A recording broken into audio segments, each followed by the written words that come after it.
Assalamualaikum warahmatullahi wabarakatuh. Bismillahirrahmanirrahim. Alhamdulillahi rabbil alamin. Wassalatu wassalamu ala ashrafil anbiya'i wal mursalin Nabiyina Muhammadin wa ala alihi wa sahbihi ajma'in. Rabbi syrah li sadri wa yassir li amri wa hlul 'uqdatan min lisani yafqahu qawli, amma ba'du. Muslimin dan muslimat, hadirin dan hadirat yang dirahmati Allah Subhanahu wa taala sekalian, sahabat-sahabat yang mengikuti kita secara online pada hari ini. Alhamdulillah, hari ini kita sambung perbahasan kita tentang buku baru yang kita baca ni, iaitulah tentang fiqh dalam zikir dan doa. Kerana menjadi satu perkara penting dalam kehidupan kita ni untuk berzikir kepada Allah, mengikut apa yang Allah Subhanahu wa taala wahyukan, yang mana kita dah baca muqaddimah sebelum daripada ini berkaitan dengan zikir dengan nama-nama Allah ni. Banyak doa sebut, banyak doa tulis, tapi kita nak kembali kepada zikir yang bersumber kepada Quran dan juga sunnah. Namun sebelum daripada tu, sebelum sampai ke topik tersebut, kita bahaskan juga pengarang dalam buku ni memulakan dengan kepentingan zikir atau kepentingan zikir dan keutamaannya. Urgency tu maksud urgent lah, benda penting. Pentingnya zikir dan keutamaan berzikir. Baik, kita bacalah. Sahabat-sahabat PQDM dan juga sahabat-sahabat dalam page yang lain, semoga Allah Ta'ala memberkati kita semua. Baik, tidaklah tersembunyi, kata pengarang kita dan yang diterjemahkan, tidaklah tersembunyi bagi setiap Muslim akan kepentingan zikir dan keagungan faedahnya. Hal ini kerana zikir adalah termasuk antara tujuan-tujuan yang sangat agung dan amal yang paling bermanfaat untuk mendekatkan diri kepada Allah Subhanahu wa taala.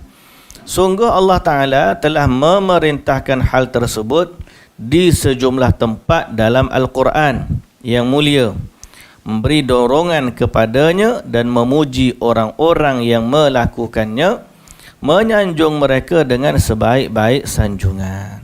Banyak tempat lah. Jadi kalau kita kenapa penting? Pertama, kerana Allah yang suruh. Dan Allah suruh tu bukan satu, dua. Allah suruh, Allah galak, Allah puji, Allah sanjung orang-orang yang banyak berzikir kepada Allah Subhanahu wa taala. Di mana Allah Taala perintah, ya ayyuhallazina amanu dzkurullaha dzikran katsira. Wahai orang-orang yang beriman, berzikirlah kepada Allah dengan zikir yang banyak. Dan firman-Nya, fa idza qadaitum manasikakum fadhkurullaha kadzikrikum aba'akum aw ashadda dzikra. Dan apabila kamu telah menunaikan manasik kamu, maka zikirlah, sebutlah Allah sebagaimana kamu yang menyebut nenek moyangmu atau lebih dari itu. Jadi Allah Ta'ala suruh kita berzikir kepada Allah. Okey. Dan firman Allah lagi, alladzina yadhkurunallaha qiyaman wa qu'udan. Allah puji lagi orang-orang yang berzikir kepada Allah baik dalam keadaan berdiri, duduk dan juga baring. Ini pujian Allah kepada mereka. Bahkan Allah memberi janji kepada mereka lagi, wadh-dhakirinallaha katsiran wadh-dhakirat a'addallahu lahum maghfiratan wa ajran 'azima. Yang bermaksud, dan lelaki yang banyak berzikir kepada Allah dan perempuan yang banyak berzikir, Allah menyiapkan untuk mereka ampunan dan pahala yang agung. Allah Subhanahu wa taala memerintahkan dalam ayat-ayat ini agar berzikir yang banyak kepada Allah. Jadi Allah Taala suruh. Hal ini dikarenakan besarnya keperluan hamba kepada zikir tersebut dan ketergantungannya padanya dan ketidakberdayaannya tanpanya meskipun sekejap mata. Mana kenapa Allah Ta'ala suruh? Kerana manusia perlu kepada zikir. Dan manusia bergantung kekuatannya kepada zikir. Dan dia akan lemah tanpa zikir walaupun sekelip mata. Kesempatan apa pun yang tidak diisi oleh seorang hamba dengan zikir, nescaya menjadi beban atasnya dan bukan keberhasilan baginya. Kerugiannya yang menimpanya lebih besar dari keberuntungan yang didapatkannya saat lalai dari Allah. Untunglah banyak mana pun tak terbanding. Rugi dia di saat kalau dia untung banyak mana pun, di saat dia untung tu dia lalai kepada Allah Subhanahu Wa Taala. Maknanya dia sebenarnya orang yang rugi. Kalau dia lupa kepada zikir, kelak dia akan menyesalinya ketika bertemu dengan Allah Subhanahu Wa Taala pada hari akhirat. Bahkan telah disebut dari Nabi sallallahu alaihi wasallam sebagaimana tercantum dalam kitab Syu'abil Iman karya Al-Imam Al-Baihaqi dan kitab Al-Hilyah karya Abu Nuaim dari hadis Ummul Mukminin Aisyah radhiyallahu anha bahawa beliau baginda sallallahu alaihi wasallam bersabda, "Ma min sa'atin tamurru bibni Adam la yadhkurullaha ta'ala fiha illa tahassara 'alaiha yaumal qiyamah." Tidak ada satu saat pun yang berlalu atas anak Adam sehingga dia dalam keadaan dia tak berzikir padanya kepada Allah, melainkan dia akan menyesalinya pada hari kiamat. Allahu Akbar. Lafaz hadis ini berat. Maknanya berlalu dalam hidup kita satu waktu kita tak zikir.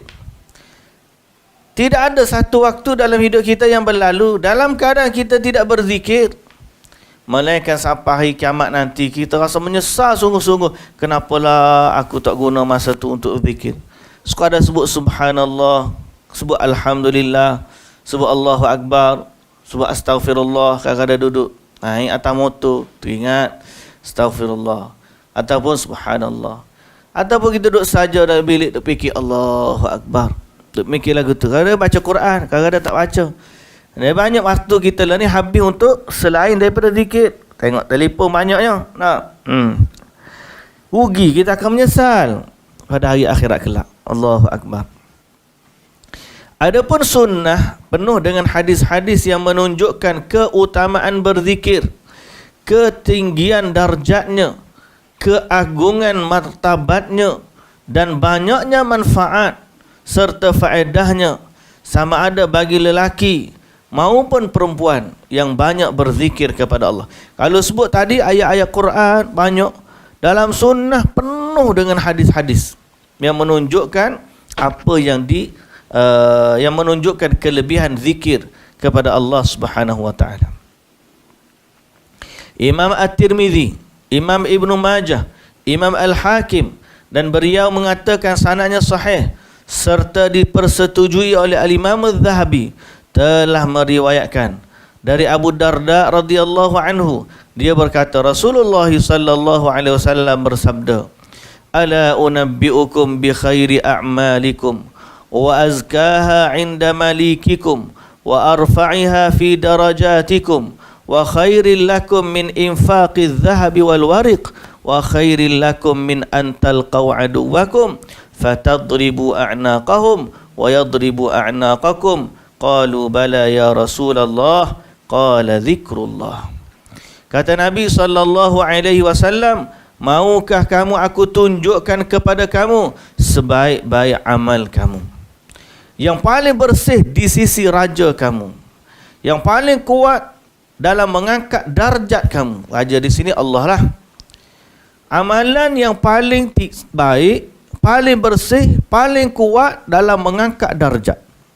Dan lebih baik dari kamu menginfakkan emas dan perak, dan lebih baik bagi kamu dari bertemu musuh lalu menebas leher mereka dan mereka melebas leher kalian. Sahabat kata, apa dia amalan yang hebat sangat tu sampai nak banding dengan yang Nabi sebut tadi? Tak terbanding.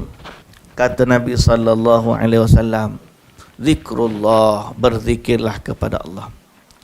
Jadi kita ni nak jadi ahli zikir tu macam mana? Kena tengok Rasulullah lah. Jangan tengok zikir ni cara kita sendiri. Cara kita sendiri kau pandai kan? Nanyalah. Jadi berdasarkan hadis ni kita tahu zikir adalah amalan yang agung, yang istimewa, yang orang akan menyesal kalau tidak guna waktunya untuk berzikir kepada Allah Subhanahu wa taala.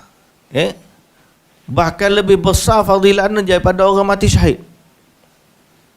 Orang yang mati syahid maknanya lebih baik daripada kamu bertemu musuh, kamu tebas leher mereka, musuh tebas leher kamu mati. Dalam keadaan tu zikir lebih besar pahalanya daripada perbuatan tersebut. Imam Muslim telah meriwayatkan dalam sahihnya dari hadis Abu Hurairah radhiyallahu anhu dari Nabi sallallahu alaihi wasallam bahawa baginda bersabda, sabaqal mufarridun. Sabaqal mufarridun. Mereka bertanya, apa dia mufarridun tu ya Rasulullah? Sebab Nabi kata sabaq, maka telah mendahului, telah menang golongan-golongan mufarridun. Sahabat pun tertanya-tanya, apa dia mufarridun ni? Lalu mereka tanya Nabi sallallahu alaihi wasallam, kata Nabi, adz-dzakirunallaha katsiran wadz-dzakirat. Orang yang banyak berzikir kepada Allah, sama ada lelaki ataupun perempuan, dia akan berada dalam kemenangan ataupun berada dalam sabaq, berada di depan orang-orang yang beriman.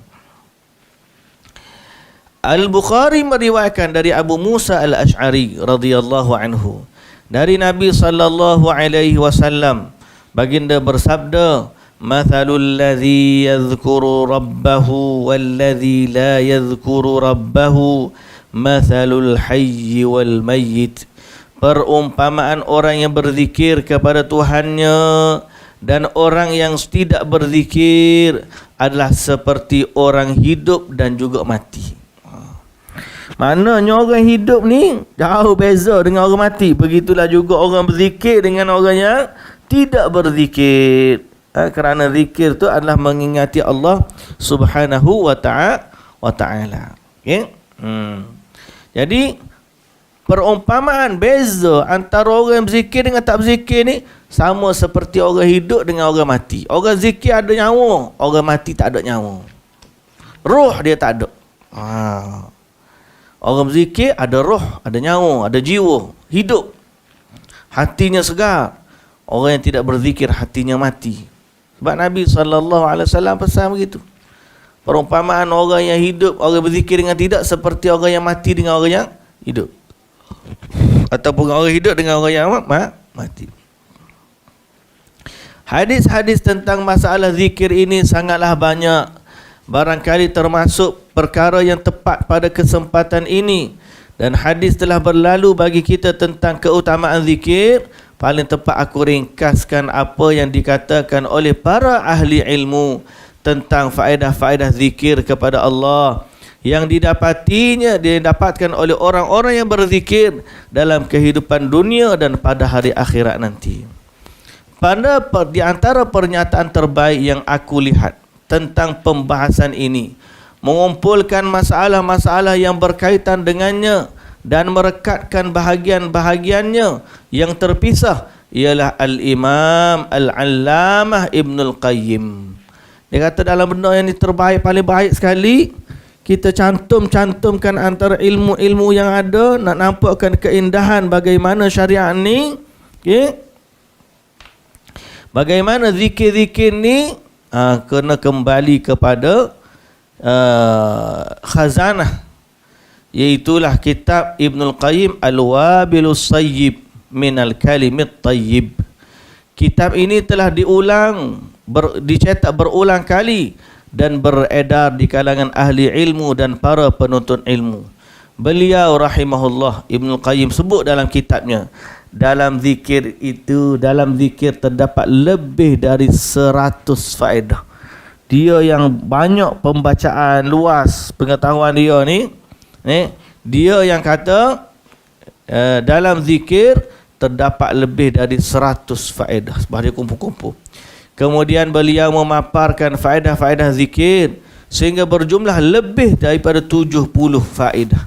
Setiap satu faedah itu cukup untuk menggugah jiwa dan membangkitkan semangat agar menyibukkan diri dengan berzikir.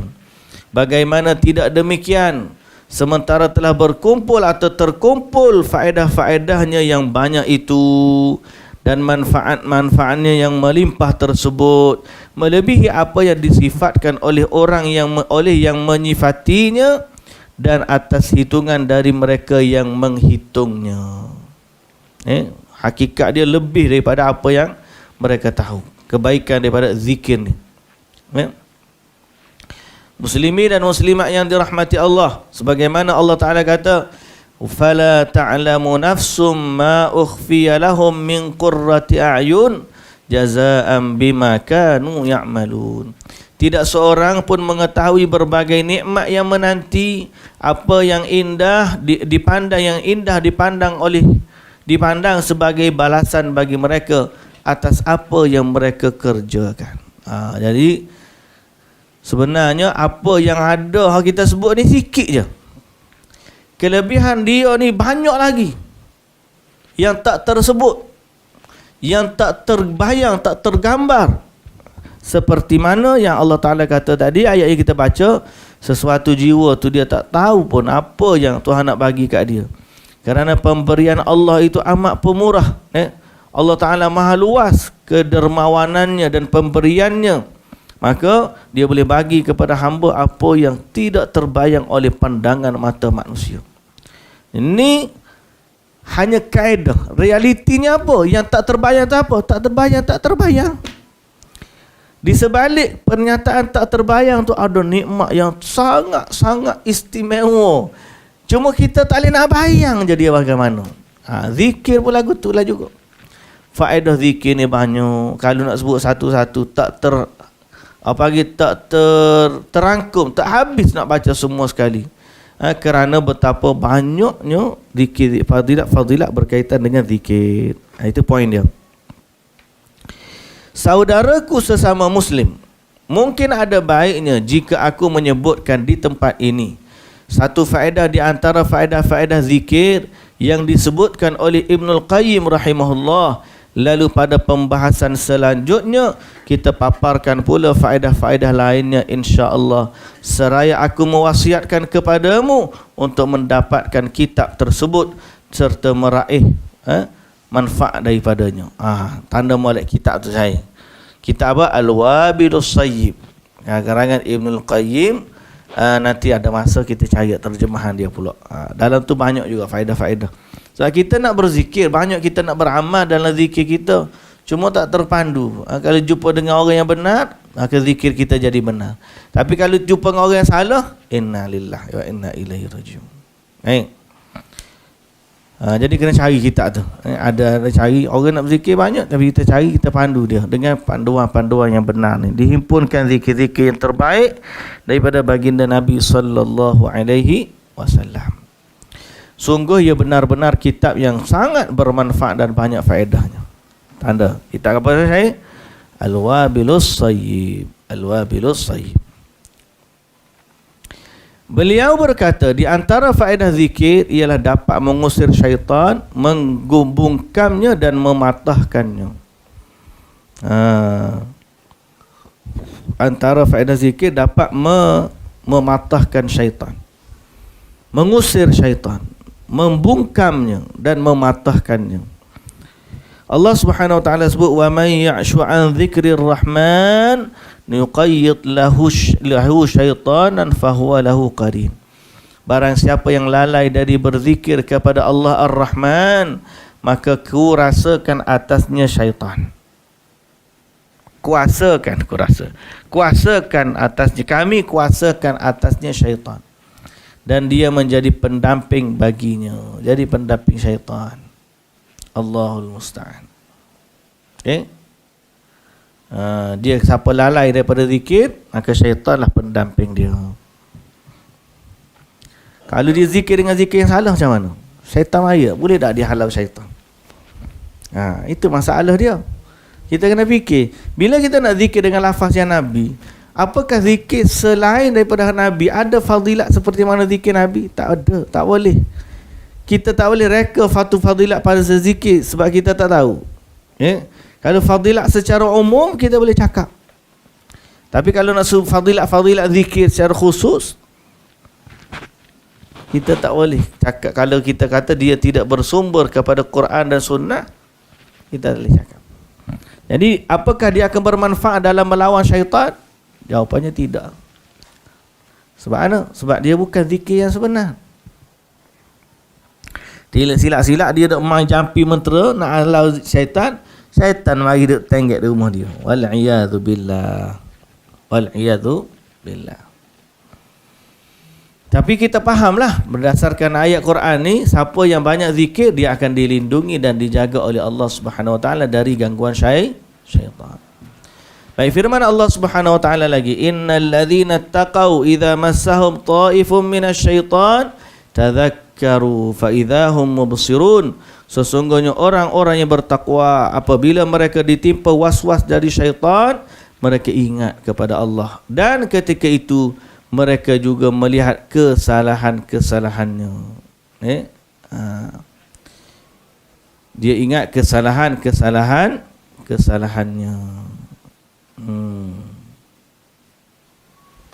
Tercantum dalam Musnad Imam Ahmad dan Sunan At-Tirmidzi, Mustadrak Imam Al-Hakim dan selainnya melalui sanad yang sahih dari hadis Al-Harith Al-Ash'ari dari Nabi sallallahu alaihi wasallam, baginda bersabda. Bersabda, innallaha subhanahu wa ta'ala amara Yahya ibn Zakaria bi khamsi kalimat an ya'mala biha wa ya'mura bani Israel an ya'malu biha wa in kanu ka'annahu kada an yubatti'a biha faqala lahu Isa alaihi salam, inna Allah amaraka bi khamsi kalimat fata'mal biha wa ta'mur bi bani Israel an ya'malu biha fa imma an ta'murahum wa imma an amurahum. Faqala Yahya akhsha in sabaqtani biha an yukhsafa bi wa au udhiba fajama'a an-nasa fi baitil maqdis famtala al-masjidu wa waqa'adu ala syurafi faqala inna Allah amarani bi khamsi kalimat an a'mala bihinna wa amurakum an ta'malu bihinna. Jadi dia jawab jawapan tu, kembali kepada asar ni, kembali kepada kembali kepada hadis lah, hadis Nabi sallallahu alaihi wasallam, yang mana terjemahan dia, sesungguhnya Allah memerintahkan Yahya bin Zakaria. Siapa dia Yahya bin Zakaria ni? Nabi Yahya bin Zakaria. Dia kata, Allah telah memerintahkan Nabi Yahya bin Zakaria dengan 5 kalimat. 5 yang disebut. Hendaknya beliau mengamalkannya dan hendaklah beliau mengamalkannya dan memerintahkan Bani Israel untuk mengamalkannya. Namun beliau sallallahu alaihi wasallam sedikit lambat dalam menunaikannya. Maka apabila Nabi Musa alaihi salam berkata kepadanya, Allah Subhanahu wa taala telah memerintahkan kepadamu agar 5 kalimat agar engkau mengamalkannya dan memerintahkan Bani Israel agar mengamalkannya, dan perintahkanlah orang yang dulu atau orang yang akan memerintah mereka,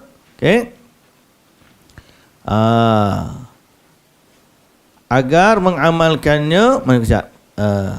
Hendaklah beliau mengamalkannya dan memerintahkan Bani Israel untuk mengamalkannya. Namun beliau alaihi salam sedikit lambat dalam menunaikannya. Maka Nabi Isa alaihi salam berkata kepadanya, Allah telah memerintahkan kepadamu 5 kalimat agar engkau mengamalkannya dan memerintahkan Bani Israel agar mengamalkannya. Maka perintahkanlah mereka atau aku yang akan memerintahkan mereka. Kata Nabi Yahya alaihi salam, aku khawatir jika engkau mendahuluiku. Aku khawatir jika engkau, mana aku khawatir tadi? Okey. Aku khawatir jika engkau mendahuluiku melakukan hal itu, nescaya aku dibenam atau diazab. Kata Nabi Isa. Maka masjid pun menjadi penuh. Lalu baginda ataupun baginda alaihissalam mengumpulkan manusia di Masjidil Aqsa, Baitul Maqdis. Lalu beliau mengumpulkan manusia di Baitul Maqdis. Maka masjid pun menjadi penuh dengan manusia sampai mereka duduk di tempat yang tinggi, teras atas. Syuraf. Syuraf ni, syurfah ni makna duduk beranda-beranda, sampai duduk di beranda-beranda. Penuh. Lalu dia pun berpesan kepada mereka, sesungguhnya Allah telah memerintahkan aku 5 kalimat agar aku mengamalkannya dan supaya aku memerintahkan kamu mengamalkannya. 5 kalimat. Ini cerita Nabi Yahya alaihissalam. Beliau menyebutkan alaihissalam perintah Allah agar mereka bertauhid, puasa, salat dan sedekah. Lalu Allah Ta'ala menyebutkan perintah Allah, seraya berkata. Jadi apa tu? Beliau menyebutkan bahawa perintah Allah agar mereka bertauhid, jaga tauhid. Antara 5 command, 5 perintah, 5 prinsip yang ada tu, salah satunya ialah mereka diperintahkan untuk bertauhid kepada Allah, puasa dan juga sedekah. Adapun yang kelima, apa dia? Lalu beliau menyebutkan perintah yang kelima. Tu dia. Yang kelima seraya berkata, wa amurukum an tadhkurullah fa inna mathala dhalika kamathali rajulin kharajal aduwwu fi atharihi sira'a hatta ala hilanglah pula. Jap. Mana pangkah ni? Mana pangkah? Ni. Ni tak ada ni.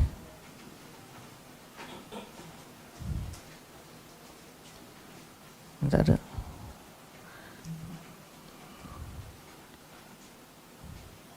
Sudah pergi dah. Okey.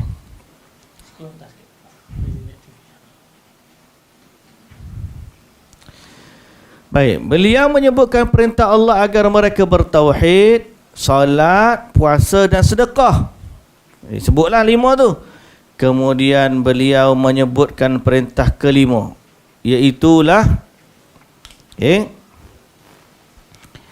amurukum an tadhkurullah fa inna mathala dhalika kamathali rajulin kharajal aduwwu fi atharihi sira'a hatta idza ata ala hisnin hasinin fa ahraza nafsahu minhum kadzalikal abdu la yahrizu nafsahu minasyaitan illa bidzikrillah. Lepas tu dia suruh zikir setelah daripada tauhid, solat, puasa, sedekah, lalu dia sebut zikir kepada Allah. Dalam waktu sebut zikir tu dia sebut lagu ni, aku perintahkan kamu untuk berzikir kepada Allah. Kerana perumpamaan hal itu, zikir ni contoh dia apa? Bandingan dia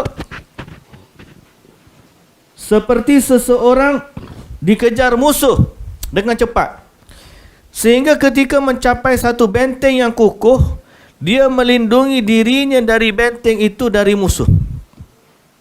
Demikianlah seorang hamba, dia tidak dapat melindungi dirinya dari syaitan kecuali dengan zikir kepada Allah. Cantik dia punya analogi. Analogi macam mana? Kita kena kejarkan musuh, kena kejarkan anjing lah. Anjing kejar musuh tu kita sebut anjing lah. Kalau lawan lain, lari-lari tengok ada tempat tinggi, ada tembok benteng, kita pun lari-lari lompat berlindung. Bila kita berlindung tu, dengan sebab ada benteng tu, anjing tu tak mampu, tak boleh nak memudaratkan kita. Benteng itulah disebut kubu pertahanan kita. Maka kubu pertahanan hati seorang mukmin adalah dengan zikir kepada Allah Subhanahu wa taala. Itu contoh dia. Jadi bila duduk dekat benteng selamat, syaitan tak boleh nak ganggu. Seperti mana musuh tak boleh nak mengganggu apabila dia sudah masuk dia tidak masuk ke dalam benteng. Jadi zikir kepada Allah ni adalah benteng bagi kita. Al-Allamah Ibn Al-Qayyim Al-Jauzi mensifati hadis ini sebagai hadis yang agung kedudukannya, sehingga sudah sepantasnya bagi seorang Muslim menghafal dan memahaminya. Dia kata patut orang tahu berlaku hadis ni. Seperti seorang yang nak melindungi diri daripada musuh. Jawapan dia, kubu kita adalah zikir. Sepatutnya semua orang Muslim tahu hadis ni, hafal hadis ni, faham hadis ni, tentang berkaitan fadilat zikir ini. Hadis tersebut berisi keutamaan yang agung dalam berzikir, iaitu mengusir syaitan dan menyelamatkan diri darinya. Kedudukannya seperti benteng yang kukuh dan perlindungan yang teguh. Ia amat keras permusuhannya, kecuali dengan berlindung melalui berzikir ini. Maka tidak diragukan lagi, ia adalah keutamaan besar yang terdapat dalam berzikir. Oleh kerana itu Ibnul Qayyim rahimahullah berkata, sekiranya zikir ini tidak memiliki keutamaan melainkan hal ini saja, apa dia? Melainkan menyelamatkan diri daripada gangguan syaitan, sudah sepantasnya seorang hamba untuk tidak menghentikan lisannya dalam berzikir kepada Allah. Kalau tak ada kelebihan lain melainkan melindung diri daripada syaitan, sudah cukup untuk menjadi alasan bagi orang mukmin senantiasa melafazkan zikir-zikir kepada Allah Subhanahu wa taala. Okey, sepantasnya. Kalau cukup sekarang, tapi cukup satu tu je ke? Tak banyak lagi. Ni dia kata kalaulah tak ada kelebihan lain kecuali zikir ni, kelebihan dia menjaga diri dari syaitan, sudah cukup untuk menjadikan kita motivasi berzikir kepada Allah untuk selamat daripada gangguan syaitan. Tapi kelebihannya tak sampai, tidak terhad lagi, banyak lagi rupanya. Sebab dia tidak dapat bahkan ucapannya senantiasa dihiasi dengan berzikir, sebab dia tidak dapat membentengi dirinya dari musuh kecuali dengan zikir. Begitu pula musuh tidak dapat masuk kepadanya kecuali melalui pintu kelalaian, yakni dari zikir. Dia musuh pun godoh-godoh, akhirnya dia pun lalai daripada zikir. Musuh pun masuklah dalam hati dia.